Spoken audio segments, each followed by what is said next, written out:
যিহেতু আজি অনুষ্ঠানটোৱে জয়া স্মৃতিৰ লগত জড়িত, গতিকে জয়া স্মৃতিৰ দিৱসৰ লগত সংগতি ৰাখি দুটামান কথা মই ক'ব বিচাৰিছোঁ যে জয়মতীক আমি কিয় শ্ৰদ্ধা জনাব লাগে, জয়মতীৰ প্ৰতি আমি কিয় কৃতজ্ঞ হৈ থাকিব লাগে।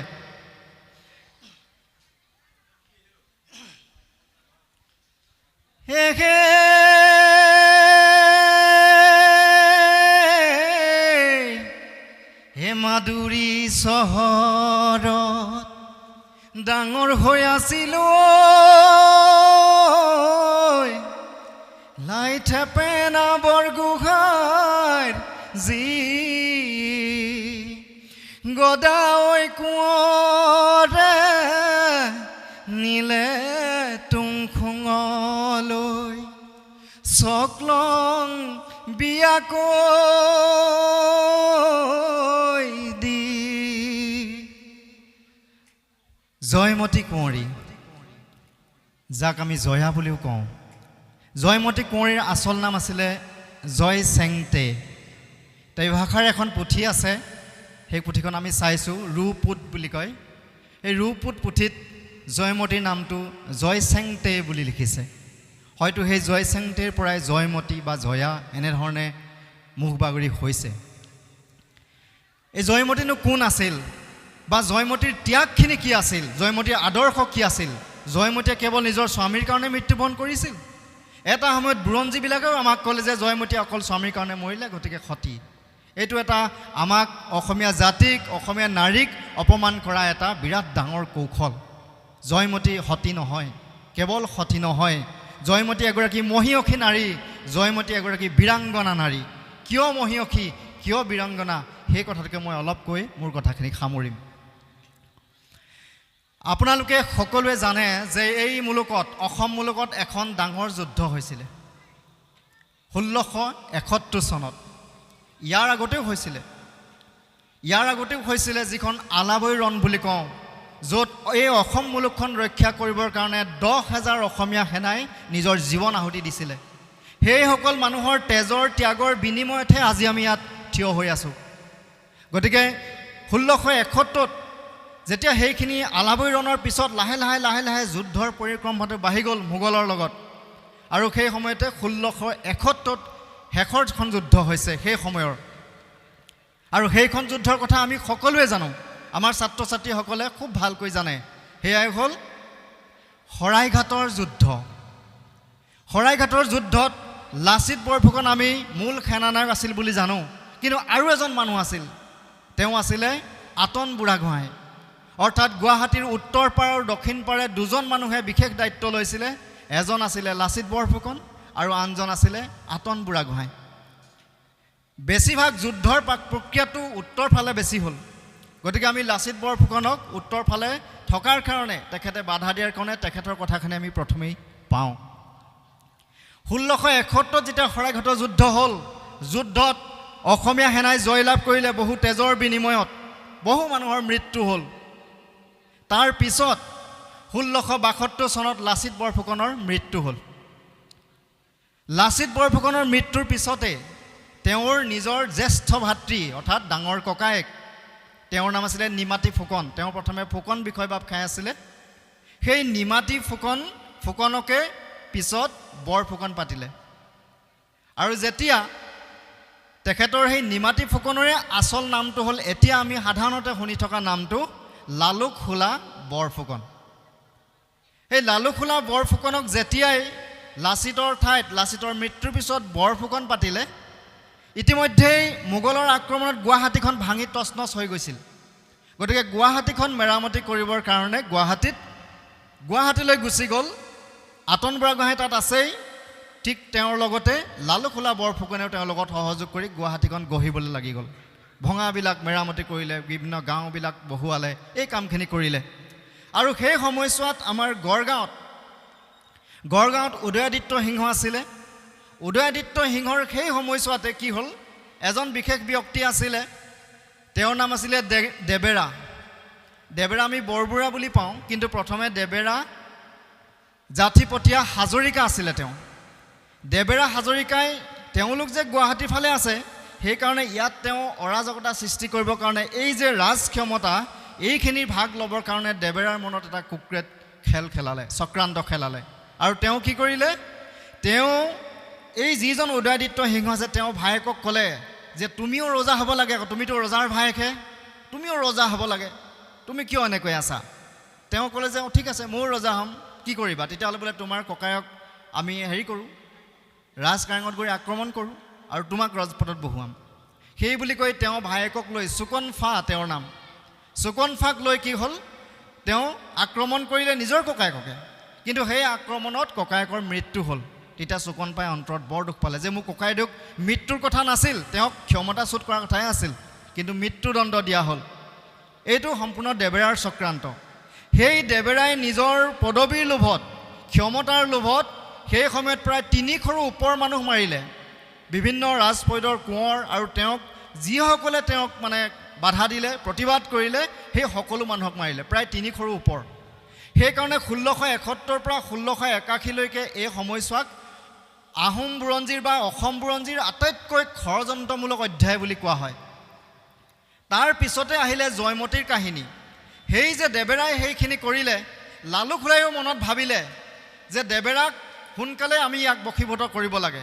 সেইকাৰণে তেওঁলোকে আতন বুঢ়াগোহাঁই আৰু তেওঁ কি কৰিলে, গড়গাঁৱলৈ পুনৰ উজাই আহিলে। আহি এইফালে তেতিয়া আছিলে গোবৰ ৰজা, যাৰ কথা আমি আজি ক'বলৈ আগবাঢ়িছোঁ, জয়মতী কুঁৱৰী। জয়মতী কুঁৱৰীৰ শহুৰ গদাধৰ সিংহৰ পিতৃ গোবৰ ৰজা আছিলে সেই সময়ত। গতিকে সেই স্বৰ্গদেউজনক তেওঁলোকে কি কৰিলে, গুৱাহাটীৰ পৰা আহি ক্ষমতাচ্যুত কৰিলে। আৰু ক্ষমতাচ্যুত কৰি তাৰ ঠাইত আতন বুঢ়াগোহাঁয়ে বিশেষ ব্যৱস্থা কৰিলে, চুদয়ফা পৰ্বতীয়া ৰজা। কিন্তু তাৰ পিছত কি কৰিলে, আতন বুঢ়াগোহাঁই ইয়াত গড়গাঁৱত শাসন কৰি থাকিলে জোঁৱায়েকৰ লগত, আৰু ইফালে কি কৰিলে, এই যে লালুকখোলা গুৱাহাটীলৈ গুচি গ'ল। লালুকখোলাই গুৱাহাটীলৈ গুচি যোৱাৰ পিছত তেওঁৰ মনত এটা কুক্ৰেট খেল খেলালে যে মই এনেদৰে থাকিলে নহ'ব, গড়গাঁৱত মই ৰজা হ'ব নোৱাৰিলেও ৰজাৰ নিচিনাকৈ মই থাকিবলৈ পাব লাগিব। দেবেৰাই যিটো কৰিছিলে তাতকৈ বেছি মই কৰিম। এইবাৰ লালুকৰ মনত তেনেকুৱা চক্ৰান্ত চলিলে। আৰু সেইকাৰণে কি কৰিলে, লালুকখোলাৰ নিজৰ যিগৰাকী বায়েক, সেই বায়েকগৰাকী আছিলে যিগৰাকী, তেওঁ হ'ল বাউলী, পাখৰি গাভৰু বুলি কয় তেওঁক। সেই পাখৰি গাভৰুক বিয়া দিছে জয়ধ্ব সিংহলৈ। আৰু জয়ধ্ব সিংহৰ জীয়েকে হ'ল ৰমণী গাভৰু। আপোনালোকে সকলোৱে নাম হৈছে ৰমণী গাভৰু। সেই জয়ধ্ব সিংহ আৰু পাখৰি গাভৰুৰ জীয়েক হ'ল ৰমণী গাভৰু। ৰমণী গাভৰুৱে এই মুলুকখন বচাবৰ কাৰণে 6 বছৰ বয়সত তেওঁক মোগল হেৰেমলৈ বিয়া দিয়া হৈছিলে। তাৰমানে যেতিয়া আমাৰ গুৱাহাটীখন হাৰিলে জয়ধ্ব সিংহৰ দিনত, জয়ধ্ব সিংহৰ কাৰেঙৰ পৰা পলাবলগীয়া হ'ল, তেতিয়া ক'লে যে আমি এতিয়া সন্ধি কৰিব লাগে। সন্ধি কৰাৰ বিনিময়ত বহুত লাখ সোণ ৰূপ হাতী দিয়াৰ উপৰি নিজৰ জীয়েকক দিবলগীয়া হ'ল, 6 বছৰীয়া জীয়েকক। জীয়েকে কৈছিলে যে দেউতা মোক দূৰলৈ নিদিবা, মোক ওচৰতে ৰাখিবা। জয়ধ্ব সিংহে কৈছিলে আই তোক মই কেতিয়াও দূৰলৈ বিয়া নিদিওঁ, মই ওচৰতে ৰাখিম। কিন্তু সেই সপোন পূৰ্ণ হ'ল। নিজৰ জীয়েকৰ খাতিৰত, অৰ্থাৎ এই মুলুকখন বচাবৰ কাৰণে নিজৰ জীয়েকক দিবলগীয়া হ'ল। আৰু ৰমণী গাভৰুৱে সেই ত্যাগ কৰিলে। সেই ৰমণী গাভৰুক দিছিলে কালৈ, ঔৰংজেবৰ পুত্ৰ আজমতৰালৈ। গতিকে লালুকখোলাৰ নিজৰ যিহেতু বায়েকৰ জীয়েকক দিছে, গতিকে আজমতৰা কি হ'ব, ভাগিন জোঁৱাই। গতিকে লালুকখোলাই ভাগিন জোঁৱাইকলৈ ক'লে, আজমতৰালৈ ক'লে যে জোঁৱাই এটা কাম কৰা, গুৱাহাটীখন তোমালোকে লৈ লোৱা, মোক খালি অসমৰ ৰজা পাতিব লাগিব, মই গুৱাহাটীখন তোমাক এৰি দিম। আৰু মোগলে সেইটোৱে বিচাৰি আছিলে যে চলে চক্ৰান্ত, ইমানবাৰ আক্ৰমণ কৰিও আমাৰ দেশখন ল'ব পৰা নাই, যিকোনো বাৰতে কিবা এটা হৈ যায়। গতিকে এইবাৰ কেনেকৈ ল'ব পাৰি, সেই চক্ৰান্ত ল'বৰ কাৰণে সেইটো লৈ ল'লে সিদ্ধান্ত যে আমি গুৱাহাটী আক্ৰমণ কৰিম। কিন্তু ইতিমধ্যে ৰমণী গাভৰুৱে সেই কথাটো গম পাইছিলে। আৰু ৰমণী গাভৰুৱে গম পাই চিঠি এখন লিখিলে। তেওঁৰ এজন বিশ্বস্ত লিগিৰা, মইনা লিগিৰা বুলি কয়, তেওঁৰ হাতত চিঠিখন দিলে যে মোমাইদেউক দিবিগৈ চিঠিখন। মোমাইদেউ মানে লালুকখোলাক।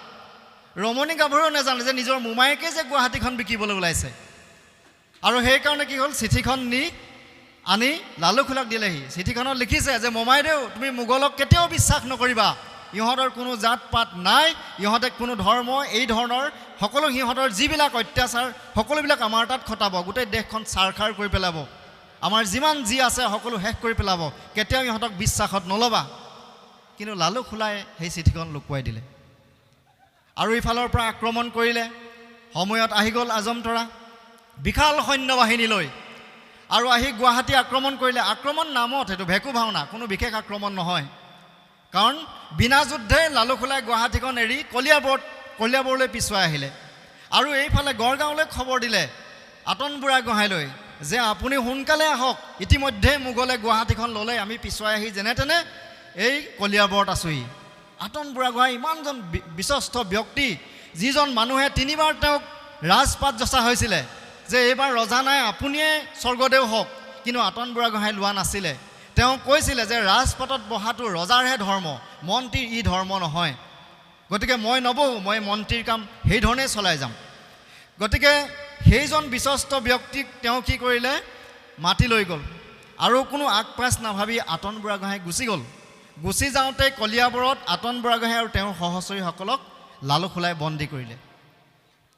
বন্দী কৰি আনি গড়গাঁৱলৈ লৈ আনিলে। আনি সেই সময়ত চুদৈফা অৰ্থাৎ পৰ্বতীয় ৰজা, চু মানে বাঘ, দৈ মানে পৰ্বত, ফা মানে ৰজা, পৰ্বতৰ পৰা ওলোৱা বাঘৰ দৰে ৰজা, তেই ভাষাত সেইটো কয়। অৰ্থাৎ তেওঁক চৰাইদেউ পৰ্বতৰ পৰা আনিছিলে, সেইকাৰণে চুদৈফা বুলি কয়। তেওঁক আনি যেতিয়া আহিলে, আহি তেওঁক ক্ষমতাচ্যুত কৰিলে, আতন বুঢ়াগোহাঁইক বন্দী কৰি ভৰাই থৈ দিলে কাৰাগাৰত। তাৰপিছতে লালু খোলাই গোটেই চক্ৰান্ত কৰি চুহুঙৰ পিছতেই এই চামগুৰিয়া ফৈদৰ এজনক আনিলে। তেওঁৰ নাম হ'ল, সৰু ল'ৰা, 14 বছৰীয়া এটি ল'ৰা, চামগুৰিয়া ফৈদৰ। তেওঁৰ নাম হ'ল চুলিকফা। আগতে মানুহে তাকে চুলিকফা কৈ আছিলে। চুলিকফা নহয়, চুলিকফা, সৰু পোৱালি বা ঘৰ দৰে ৰজা, তাই ভাষাত। সেই চুলিকফাক আসনত বহুৱালে আৰু নিজৰ জীয়েক, লালু খোলাৰ নিজৰ জীয়েকক চুলিকফালে দিলে 6 বছৰ 7 বছৰ বয়সতে। আৰু চুলিকফাৰ কি কয়, লালু খোলাৰ ভায়েক ভাতধৰা ফুকন বুলি কয়, তেখেতৰ 12-13 বছৰীয়া এজনী ছোৱালী, তাইকো সেই চুলিকফালে বিয়া দিলে। আলফা ধৰাৰ নামত আমাৰ ইয়াত যেতিয়া শাসনবিলাক চলিছিলে, আমাৰ যেতিয়া ৰাষ্ট্ৰপতি শাসন চলিছিলে, তেতিয়া আমাৰ এই ঠাইবিলাকৰ অৱস্থা কেনেকুৱা আছিলে, তাতকৈও ভয়াৱহ আছিলে সেই সময়ত সেই শাসন ব্যৱস্থা।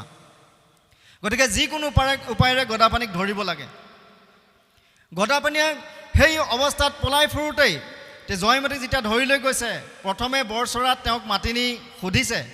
যেতিয়া কোৱা নাই, তেতিয়া তেওঁক প্ৰথম পোতাশালত বন্দী কৰিছে আৰু তাৰপিছত তেওঁক ৰাতি মনে মনে জেৰেঙা পথাৰলৈ লৈ গৈছে। জেৰেঙা পথাৰত নানা প্ৰকাৰৰ শাস্তি দিছে। কেনেকৈ দিয়াৰ সময়তে যিবিলাক চহাকবি তেওঁলোকে জয়মতীৰ গীত লিখিছে, আপোনালোকে বহুত জ্যেষ্ঠ ব্যক্তি আছে জানে জয়মতীৰ গীত।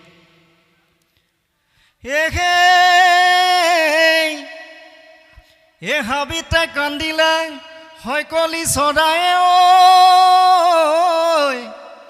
চিতিকাৰ মুখলৈ চাই, জেৰেঙা পথাৰত কান্দে জয়মতী, চাওডাঙৰ মুখলৈ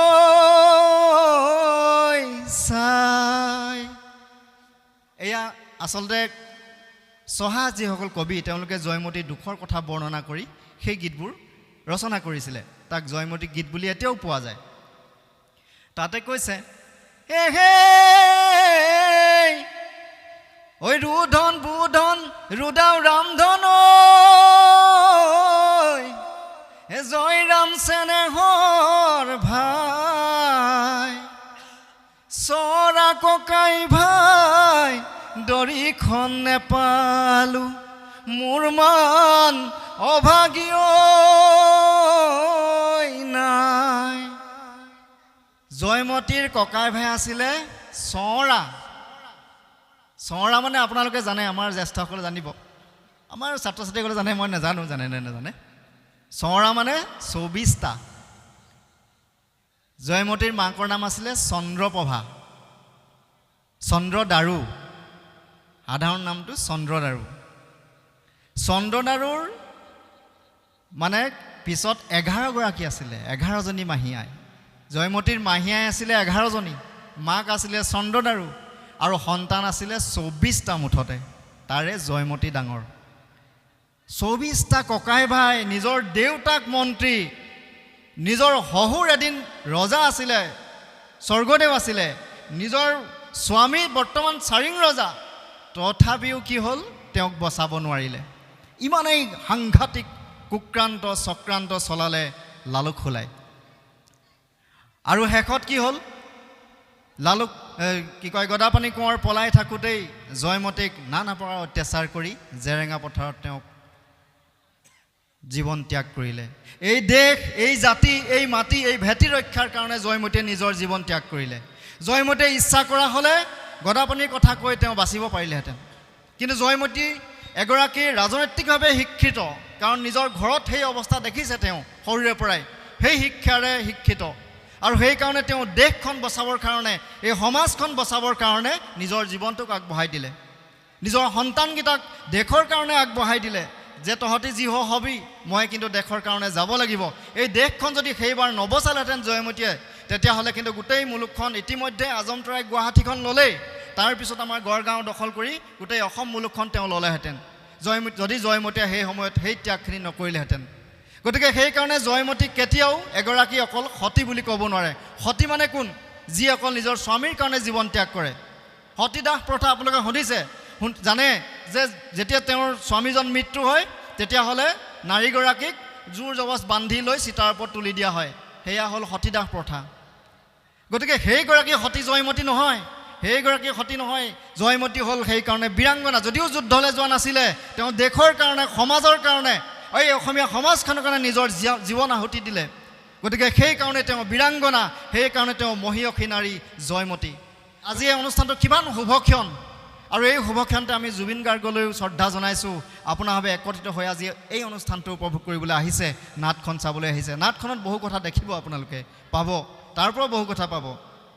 এই জয়মতীৰ ত্যাগখিনি যাতে আমি অথলে নাযায়, আমাৰ প্ৰত্যেকগৰাকী নাৰীয়ে এখন নিজৰ ঘৰখন গঢ়াৰ লগতে সমাজখন গঢ়িবলৈ আজি নাৰীসকল আগবাঢ়ি আহিছে, আৰু এই সমাজখনক আমি ধুনীয়া কৰিব লাগিব। এখন বাগিচাত বিভিন্ন ফুলেৰে যিহেতু জাতিষ্কাৰ হৈ থাকিলে বাগিচাখন দেখিবলৈ ধুনীয়া লাগে, মন পৰশা হয়, সেইদৰে আমাৰ সমাজত ধুনীয়া ফুল হৈ ফুলি অহা আমাৰ সন্তানবিলাক শিক্ষা সংস্কৃতি আগবাঢ়ি গৈ যাতে সমাজ মঞ্চত নিজৰ প্ৰতিভা বিকাশিত কৰিব পাৰে, তাৰ কাৰণে এই মঞ্চবিলাকে সদায় কাম কৰি আহিছে আৰু ভৱিষ্যতেও কাম কৰি যাব।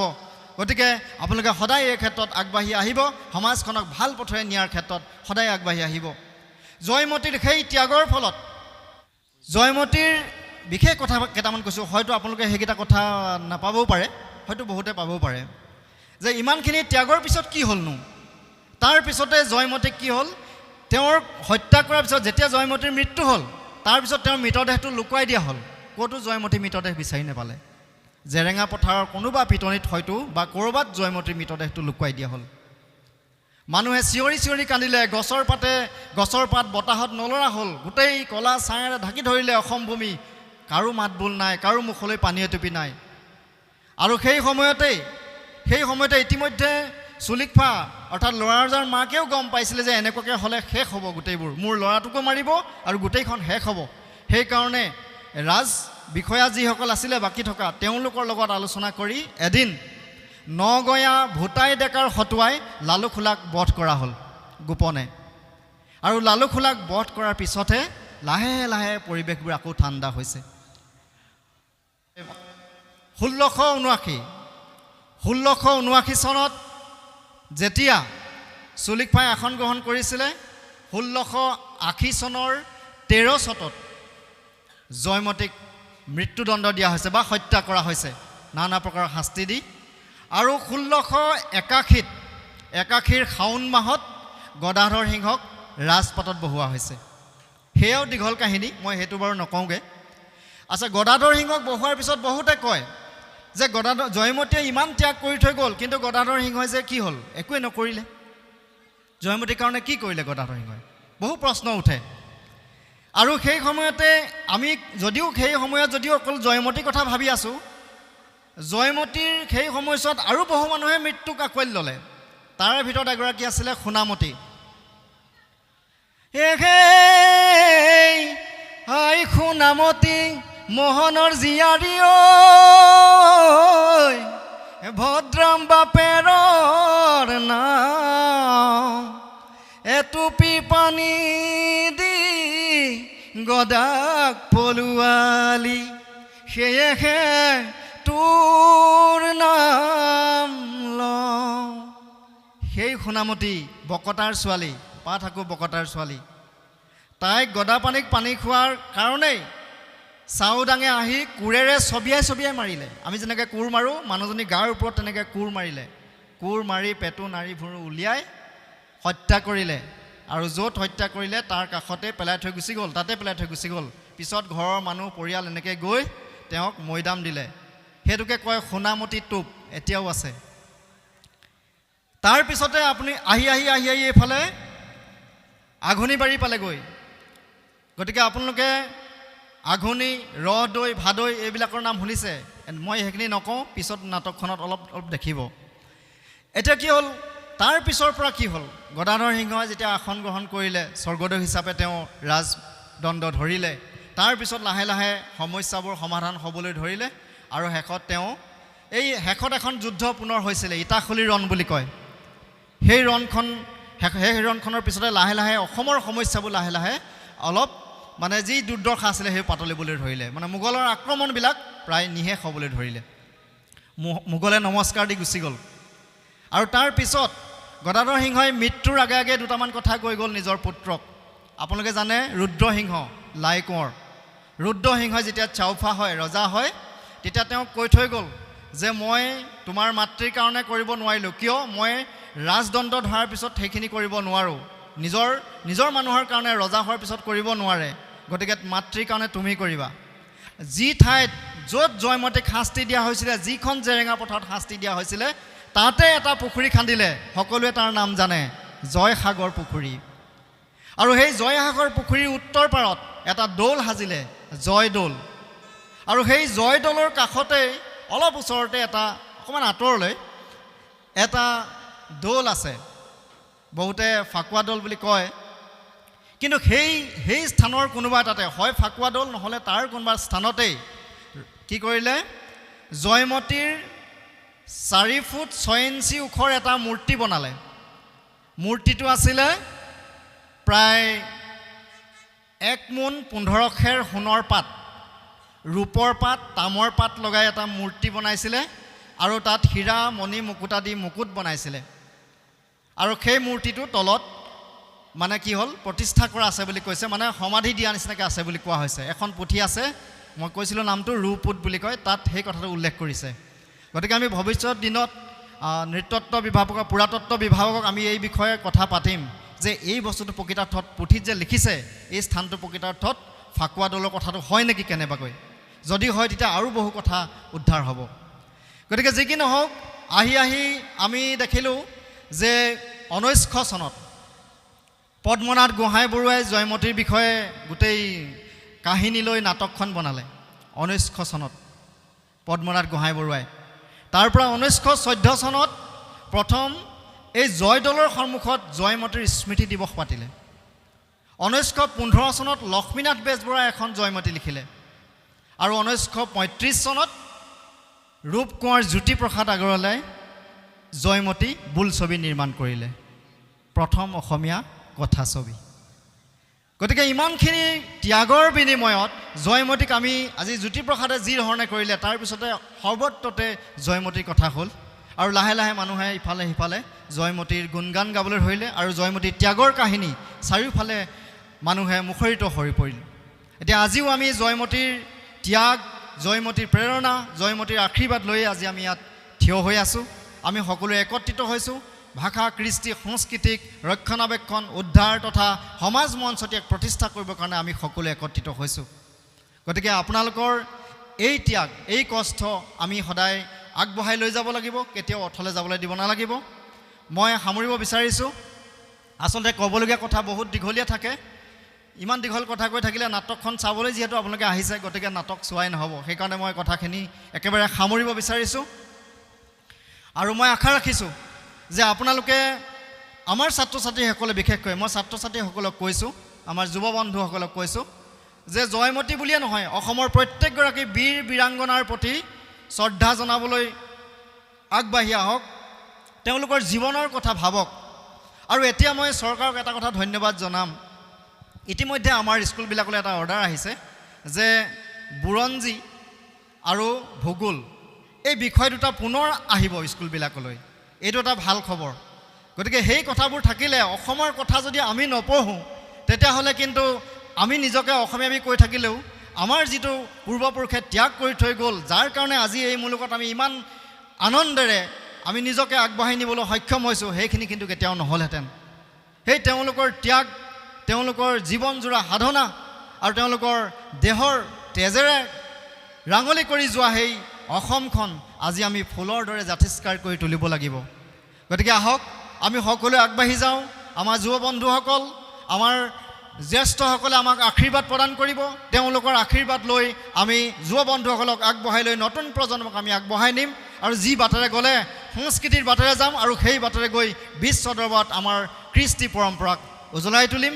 তাৰে কামনাৰে আজি এই অনুষ্ঠানটো সাফল্যমণ্ডিত হওক আৰু আপোনালোকে খুব সুন্দৰভাৱে আজি পিছৰ কাৰ্যসূচীখিনিও খুব সুন্দৰভাৱে উপভোগ কৰক আৰু এনেকুৱা অনুষ্ঠানত উদ্যোক্তা মণ্ডলীক প্ৰত্যেকটো ক্ষেত্ৰতে যাতে আপোনালোকে সঁহাৰি দিয়ে, আন্তৰিকতাৰে আগবাঢ়ি আহে, মিলা প্ৰীতিৰে ভাতৃপ্ৰেমেৰে আমি যদি আগবাঢ়ি যাব পাৰোঁ তেতিয়াহ'লে সমাজখন সৰ্বাংগ সুন্দৰ হ'ব।